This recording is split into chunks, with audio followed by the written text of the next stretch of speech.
నీ పెండ్లాన్ని నువ్వే చంపి వాయమ్మ శవాన్ని మాయం చేసినావని నీ అత్తామామ మొత్తుకుంటున్నారు. నిజం చెప్పబ్బి, చంపినావా లేదా? అసలేం జరిగిందో నేను చెప్తాను యువర్ ఆనర్. ఇతని భార్య పక్కింటి పాపారావుతో ప్రేమలో పడి లేచిపోయింది. అది చూసిన సాక్షిని ప్రవేశపెట్టడానికి మాకు అనుమతి ఇవ్వాల్సిందిగా కోర్టు వారిని కోరుతున్నాం. పిలుచుకో, పర్మిషన్ గ్రాంటెడ్. ఈ గీత మీద ప్రమాణం చేసి అంతా నిజమే చెప్తాను, అబద్ధం చెప్పనని చెప్పండి. గుర్రో గుర్రు, గీత లేదు రాతలేదు, కొండదేవర మీద. నీ ఇష్టం వచ్చిన దేవుని మీద కాదప్పా, గీత మీద చెయ్యల్లా. అట్టాగేదరా, గీత మీద జాతకం చెప్తాను దొరా, జాతకం చెప్తాను. జాతకం కాదు, సాక్ష్యం చెప్పనీకి వచ్చినావు నువ్వు. జరిగింది చెబుతాను, జరగబోయేది చెబుతాను దొరా. జాతకం నువ్వు చెప్పు, జరగబోయేది నేను చెప్తా. అట్టాగే దొరా, నా కొంప ఈడి కొంప వెనకాలే ఉంది దొరా. రేతిరి కాడ సెంబొట్టుకుని సెట్టి సాటికెళ్ళాను దొరా. ఆ పాపిగాడు ఈడి పెండ్లాం చెయ్యొట్టుకున్నాడు దొరా. ఈడి పెండ్లాం చేతిలో ట్రంకు పెట్టే, ఆ పాపిగాడి చేతిలో సూటు కేసు, అంతే దొరా. నా సెంబు చెయ్యి జారింది దొరా. వాళ్ళిద్దరూ చేతులట్టుకుని లగెత్తుకు లేచిపోయారు దొరా.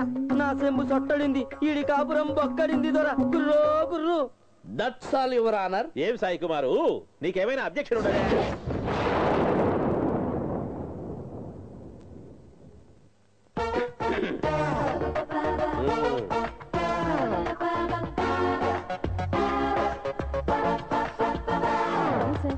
ఇంట్లో మర్చిపోయాను.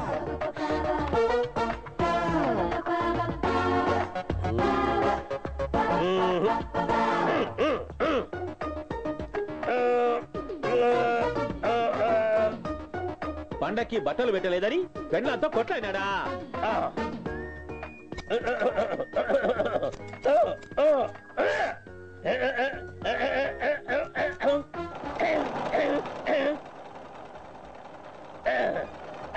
పీకే మీద కాలేసి తొక్కి తొక్కి చంపినాడా? Objection your honour. మన పబ్లిక్ ప్రాసిక్యూటర్ గారు తన పిచ్చి పిచ్చి సైగలతో కేసును తప్పుదారు పట్టిస్తున్నారు యువర్ ఆనర్. నాకేమీ అర్థం కావటం లేదు. నాకు క్లియర్ గా అర్థమైందప్ప. సాయి కుమారు, నువ్వు ఒప్పుకుంటావు?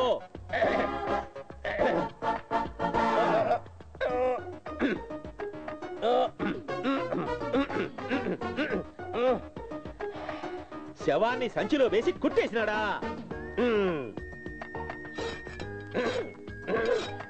ఇంటి వెనక గొయ్యి తీసి పూడ్చిపెట్టినాడా?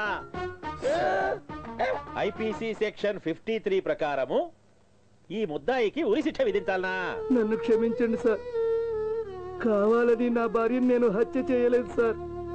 కొడితే తల కోడకు తగిలి తల పగిలి చచ్చిపోయింది సార్. ఏం చేయాలో తెలియక ఇంటెనకాల శవాన్ని పూర్తి చేశారు సార్. కేసు వాదోపవాదాలు విచారించిన మీదట ముద్దాయి తన పెండ్లాన్ని తానే హత్య చేసినానని నేరం అంగీకరించినాడు కాబట్టి ఐపీసీ సెక్షన్ 53 ప్రకారము ముద్దాయికి యావజ్జీవ కారాగార శిక్ష విధించడమైనది. న్యాయదేవతకు కండ్లు లేవు, న్యాయవాదికి నోరు లేదు, అయినా న్యాయమే గెలిచింది. లాయర్ సాయి కుమార్ కు తన గొంతు ఆపరేషన్ జరిగినా గుడుక ఈ కేసును ఎంతో చాకచక్యంతో వాదించి గెలిపించినందుకు నేనతన్ని మనస్ఫూర్తిగా అభినందిస్తాను.